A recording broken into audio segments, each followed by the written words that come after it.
All right, welcome to LunaSpeaks. This is our first LunaSpeaks of 2019, and we're so fortunate to be having Jessilyn Dolan with us for this first one. Jessilyn was a member of our panel discussion this past year at the Be Love Family Festival. She is a huge support and advocate of birth in the Vermont community. And I'm really looking forward to digging into some of these projects that you have going on. So let's go ahead and get started with what you're up to at the University of Vermont. If you could just explain what the project is, that would be a great start. The volunteer labor doula project, I'm assuming, is what you mentioned. So I'm super excited that it's taken many years of us kind of culminating and getting to the point of being able to offer our first training in November. So we completed a labor doula training for 28 women who will now be volunteer labor doulas at the University of Vermont Medical Center. We have another training coming up in April and have at least 30 people registered for that training already. And the plan is basically to have somebody on the floor 24/7 at UVM, ready, waiting, and available for anyone. They don't have to register ahead of time, no financial requirements. So anyone that wants a trained labor doula while they are in labor up on the floor should have access to that. It is first come, first served, so we only plan right now on having one doula for each shift up on the floor, but we'll see where and how that changes as things grow. So very excited that we are now finally able to offer free labor support up at UVM to anyone that wants it in the moment. Amazing. So for other doulas in our community who are, let's say, private pay doulas, what would be the main difference between hiring a doula over having your birth at the UVM Medical Center and utilizing the services of one of the doulas that are on staff? Right, good question. So it's pretty different. So when you hire a doula, typically you meet them at least once, if not a couple times beforehand, have some way of bonding, getting to know each other, whether it's going through your birth wishes or childbirth education information. So really this is very different. When you hire someone, you meet them beforehand, they are available for you and absolutely you and only you when you're in labor. So they should be available compared to going up to the hospital and hoping that that one doula on the floor isn't already with another family. And then afterwards, postpartum as well, our labor doulas will not be following the family into the community afterwards, postpartum, for any visits or follow-up. So it's really just in the moment labor support. So I'd love to encompass it and to have it, be a little bit more eventually, but I think this is absolutely a great way to go and a great start, so that we can offer these services to everyone that can't afford the private pay doula. Awesome. So let's say you're talking with a family who's on the fence about hiring a doula or not because they've heard about the doulas that are potentially available at UVM Medical Center. What would you suggest in the event that, let's say, they can afford the services of a doula? If they can afford the services of a doula, I would always say to go with someone who is doing that in a more private practice, professional kind of pay doula service package rather than the volunteer, just because I do think there is a lot of wonderful and important information and sharing and connections that happen before. Then you also have the confidence and assurance of knowing when you go into labor, that person will be readily available rather than somebody who you've never met and hoping that there is, a doula on staff that's available. And then that postpartum piece is so important because we love to have wonderful, happy births where we all feel great afterwards. But for some moms, they really need that postpartum follow-up, somebody checking in on them, somebody that they can reach out to, somebody that was there with them through their experience, to just help them along the whole way, as far as postpartum. So I've heard you, and thanks for that. That was really helpful to be able to distinguish between the two kinds of doulas. Sure. And I've heard you say that one of the benefits of working with the doulas at the University of Vermont Medical Center are that um, potentially a family that's unable to afford the services of a doula would be able to work with a doula that's on staff. Are there any other benefits or reasons for having this program in place, even any kind of research benefits? Well, I'm hoping we can figure that out. I've been in contact and speaking with some of the researchers at UVM because that's actually where I work as a nurse in research. And we are putting together some kind of survey, I guess not necessarily research just yet, but some kind of way of tallying and tracking some of this information, because our goal is to use this information to then show not only the community and the hospital and the insurance companies um, that this is such a beneficial service, that not only can we help create better and more positive birth outcomes, but we can also maybe affect the financial side of birth as well and how expensive that can be. So we do hope that through this program, we will find a way to basically prove what we all already know, or not all of us, but many of us in the birth world already know, how important doula support is, to then have more backing, so that eventually we would love to have this be fully staffed, not just a first come first serve, and not a volunteer service, that these amazing support doulas are actually getting a monetary compensation from it. So that is the hopeful future.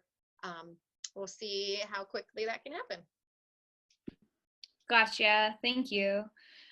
So now you mentioned insurance companies, and I know that you're also involved with Medicaid coverage for childbirth education. Can you tell us a little bit about what's going on that front? Sure. So right now, unfortunately, in Chittenden County, there isn't a lot of options for women on Medicaid to have childbirth education classes, because the typical traditional childbirth educator cannot bill Medicaid. So Medicaid will cover a certain percentage or a certain amount of money for each person that enrolls, that is pregnant and enrolls in a childbirth education class. But the billing aspect gets a little tricky. So unfortunately, in Chittenden County, not everybody has access to affordable childbirth ed classes if they are on Medicaid. Other counties do it a little differently, like both Central Vermont Hospital and Copley Hospital actually offer classes, not necessarily depending on what insurance you have. They offer it through the hospital rather than a private childbirth educator. So what we're seeing is a lot of Medicaid families are not getting childbirth education. 50% of our pregnant women in Vermont are on Medicaid. So that's a big chunk of our population here. So what we're trying to do is just find a way to make this more feasible up here. We kind of all agree that it's silly that we have the biggest hospital, research hospital in the state, and we're right now not able to provide this service. So a group of us have been meeting regularly, and kind of come down to myself and Wick and Building Bright Futures, and really trying to move forward and see how can we drastically change this and get not only childbirth ed, but breastfeeding education, newborn 101, and bonding and attachment classes all encompassed together, and be able to get more Medicaid clients access to this. And are our state legislatures listening to you, WIC, and Building Bright Futures on this subject? I think somewhat. I think we've been very successful at getting the Medicaid reimbursement amount increased in the last year. So that's been a big piece of it. I think everybody is definitely talking and moving forward in the same and right direction. It's really just piecing it together to see, you know, the unfortunate part of where does all the funding come from. It always oftentimes comes back to that. So people are talking and listening, but I think people are busy and things are expensive, so things are moving slow too. Gotcha. Yeah. Hold on one sec. Sawyer, can you check the quinoa, please? Give it a stir, see if you need to turn it off. Thank you. Yeah, absolutely. So you also, I know, have been involved with working with postpartum care in Brattleboro. And why don't you let us know a little bit about that program and what you hope to do with it up here if you're able to also bring it up north? Yeah, so Brattleboro has some great programs down there, and they are starting specifically a program where I went down there and trained almost 20 women who are recovery coaches and in recovery themselves to then be a postpartum doula specific for women in recovery. And they now are applying for some grant funding to have this program be a paid program rather than a volunteer program. So they're making some great strides. And I've been talking more to people up in this area, up here in the Chittenden County area, about how we can kind of follow suit and start doing some of the services that they're doing. It's funny, I've been doing birth work for almost 20 years now, and I absolutely love labor and I love childbirth education and feel so strongly and passionately about it. But the last 5 to 7 years working closely and more specifically with certain populations, some of the underserved populations, really feeling excited about helping us create more services in the postpartum area and the newborn care area, because like I said, I love childbirth ed and I love labor support, and it's one day and then you have a baby, and now we really need to start working on increasing a lot of this postpartum support for our moms. Absolutely. Yeah, that's been a really consistent reflection from not just moms who are in need of supportive services for free, but anybody across the entire financial spectrum, is that there are a lot of prenatal and birth services, and then it just drops. And I wonder how much of that is education based. Like, how much are mothers realizing what they're going to be faced with once they're postpartum, and where do you see some of the myths around that that we need to debunk? I'm sure I'm preaching to the choir here, but I think we live in a community these days that isn't used to having a village help each other. The "it takes a village" thing, I think, is so important, and a lot of moms and families, I think, feel they need to be able to show they can do this. They don't want to reach out. They don't have their family nearby. They do have to go back to work and have a lot of other things on their plate. So I think we see kind of a gamut of all of it combined. One thing I recently started thinking more and kind of looking more into is creating, instead of just birth wishes, postpartum support plans. So I think that's just as important, and we need to start shifting some of our focus. And when we do childbirth ed or labor and we briefly mention postpartum, we need to look at it as a bigger piece. We really do need to look at it as that fourth trimester and how other cultures do it differently and what we need to adopt to be a more supportive birth community. I completely agree with you. And also at Birth Love Family, that's one of our goals. So I'll just nerd out with you for a minute about it. But we have not the birth plan, but the birth year plan that encompasses the entire birthing year to help mothers stay on track with self-care and support.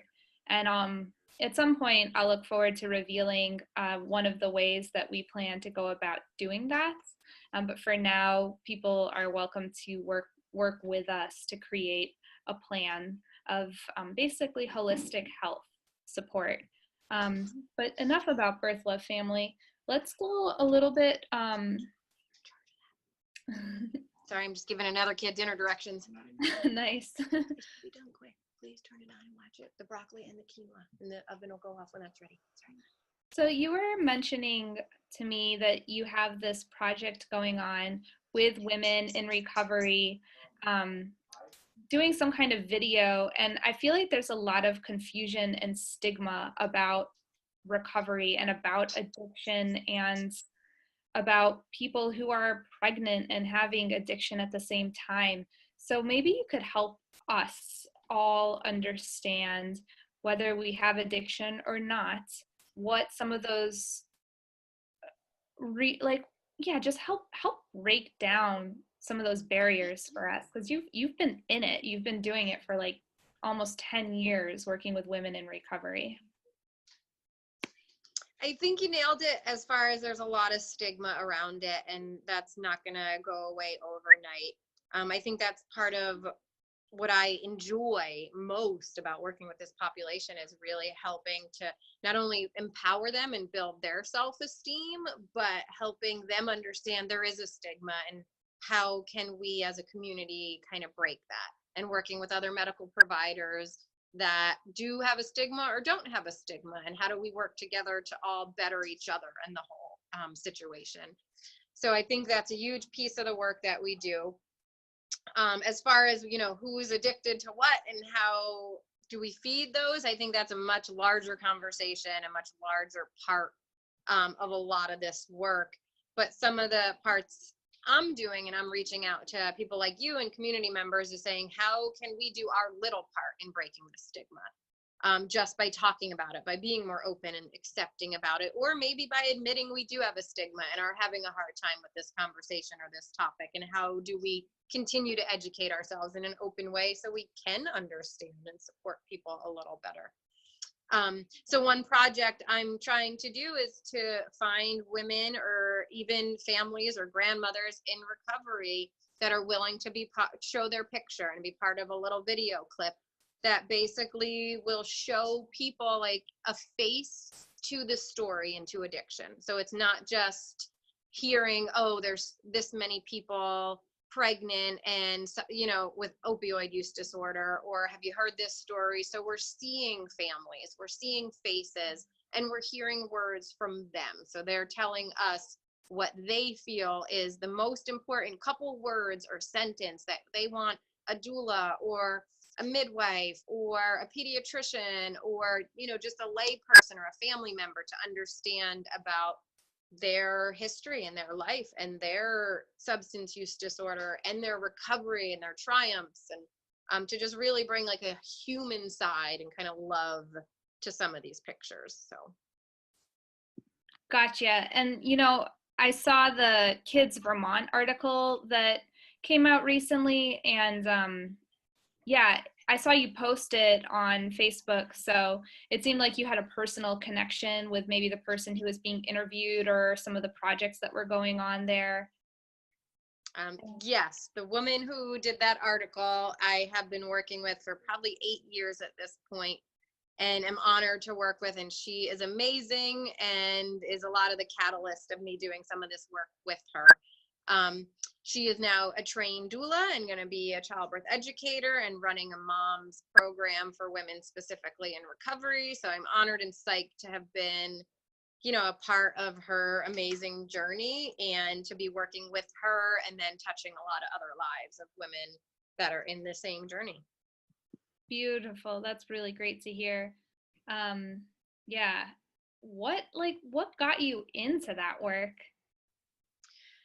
You know, it's funny, honestly, when I first started doing birth work almost 20 years ago at this point, one of the things I had the hardest time with was seeing mothers pregnant and smoking cigarettes. So and pregnant mothers taking psychiatric meds. So I really had to do a lot of education and kind of self-processing and thinking to see what I wanted to do with my career. And during that time, I started to become more interested and intrigued. And I live in Underhill, Vermont,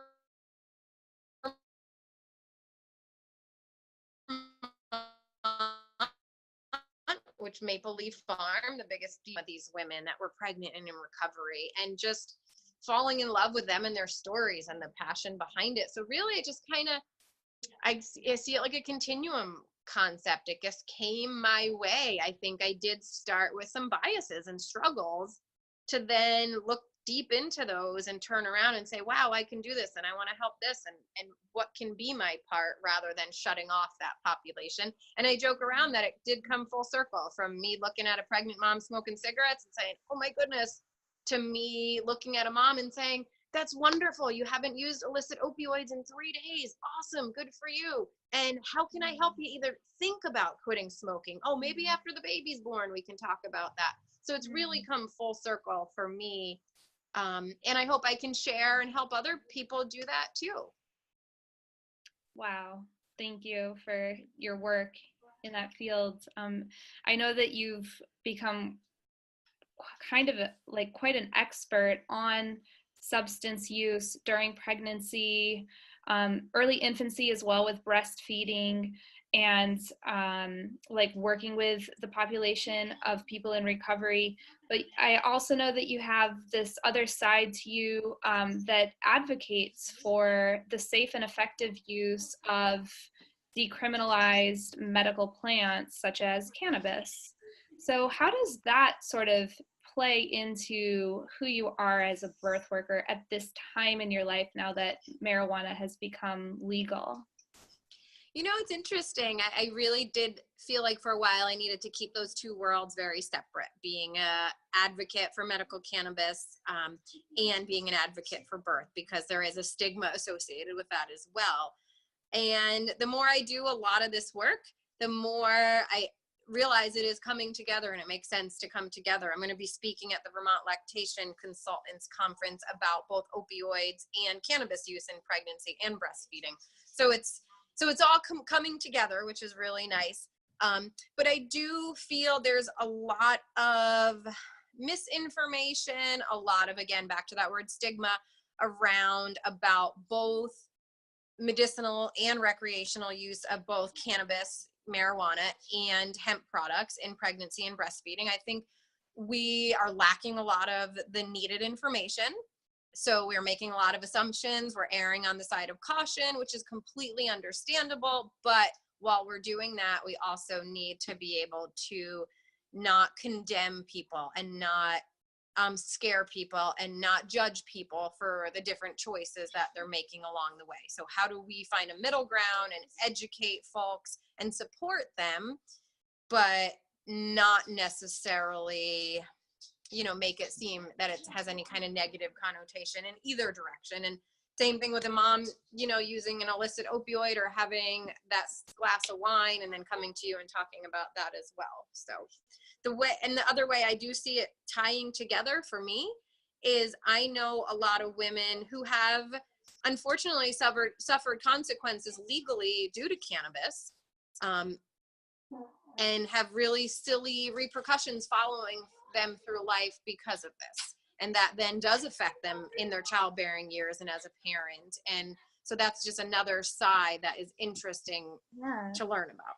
Yeah, let's drop into that real quick, because I know that with the legalization of cannabis, there's been a change in law regarding the Department of, the Department for Children and Families. So what exactly can and can't be done at this time? Well, so the one big change is that as of November 1st, 2017, if a mother or baby were to test positive for THC in their urine, it is not an automatic open case for DCF. It basically, if there's other factors and issues and concerns, they would include that in the case, but that is not a reason to show abuse and neglect that it's necessarily reportable or something that they're going to take more action on and open a case. So that's a big change in the last couple of years here in Vermont. Cool. And that not a lot of people know that. That was a pretty soft opening is what they call it, but it is a big change for us here. Gotcha. So just sort of the last question before we start to wrap things up, or we talked a little bit about cannabis use, and while I'm interviewing somebody who's also a substance use disorder expert when it comes to pregnancy, so why would some women turn toward cannabis use over prescription drugs, and what are the benefits? Because I know that's the big gray area, especially in the hashtag Canamom movement. There's a lot of discussion around why some women are using cannabis, and a lot of people feel like they want more natural approach and to get away from prescription drugs. But do you know if there's like what's your take on that? And then do you know if there's any substantial evidence to support one or the other? Good question. So you're turning the quinoa and broccoli off, please. Okay. So there's not enough information and evidence out there, unfortunately. We're getting some more, and Ethan Russo has some great lit and info out there too, but we definitely don't have enough.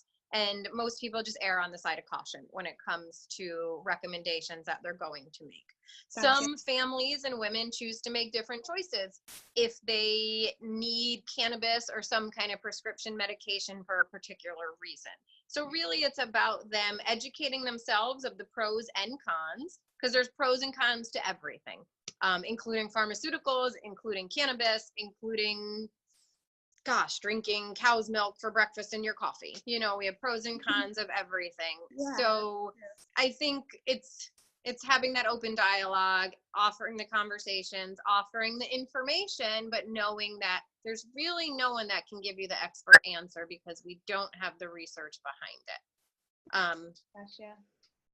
Yeah, so like you did ask, why would people use it? A lot of people are looking for some kind of help with nausea, pain, sleep, and do feel more comfortable going to an herb that maybe they have used in their family for generations, or that they've used themselves for years, or that they have researched some of the medications out there, or even tried some of the medications out there for the particular ailment that they're trying to address, and it hasn't been successful.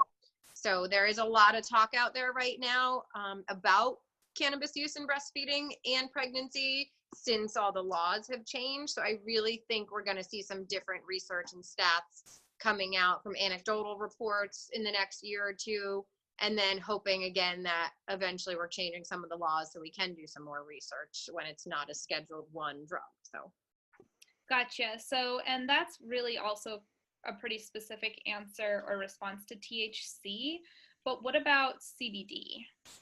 Good question. And unfortunately, we don't have any more information on CBD than we do for THC. We probably have less. And again, most people would tell you to err on the side of caution. If we don't have the information, don't use it. But is that always the right answer? Not necessarily.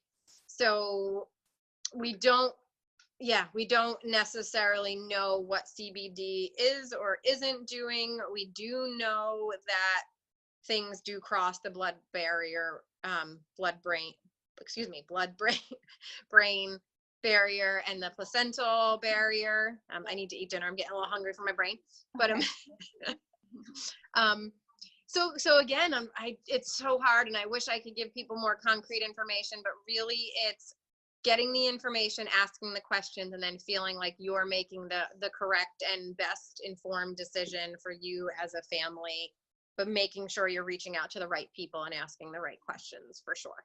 Beautiful. Well, thank you so much for your time. I'm truly honored that we at Birth Love Family get to have such a wonderful relationship with you and get to host you in all of these different areas that we're developing, because your voice is really, it's really, really cherished in our community. And just a reminder of how awesome you are. So thanks for coming. And is there anything else that you'd like to say to our audience? I don't think so. And I didn't mean to say we have to get off by me saying that I need to eat dinner. It's just my brain slowing down a bit at the end of the day. Gotcha. So feel free to ask more questions or do anything else you want to do. But really, I would just tell people is reach out to me. You know, if I'm not the right person, I'll give you a reference. If there's someone else you need to chat to, you know, if you have questions, whether it is about opioid use disorder or becoming a doula, or, you know, how do I get more postpartum support, or who do I talk to about cannabis and how do I use it safely if I am going to use it, or even how do I talk to my teenager about using it, you know. Awesome. So I just let people know I'm an open book. I'm honest and open and available most of the time. You know, so please let me know how I can help support not only our families, but also our birth worker family too. Awesome. So I will be sure to drop your email contact at the end of this video or below in the description of the video, so that whoever wants to reach out to you knows that they can do that and they know how to get in touch with you. And it is just time to go as well anyway. I'm also getting hungry, so I'm going to, thank you so much again, and We are wrapping up our first LunaSpeaks right now with Jessilyn Dolan. So I'm really thankful for all of the viewers who've tuned in to Birth Love Family. We have some really awesome things on the horizon in 2019. You can catch Jessilyn at the Be Love Family Fest. We'll be really digging into labor and postpartum support and care with her. And there are also some other really great areas of birth and family education that we have going on, as well as awesome experiences for kids. So stay tuned to Birth Love Family. Sign up for a newsletter. If you're not already signed up, go to birthlovefamily.com and you can sign up there. And yeah, thanks. Thank you. Bye.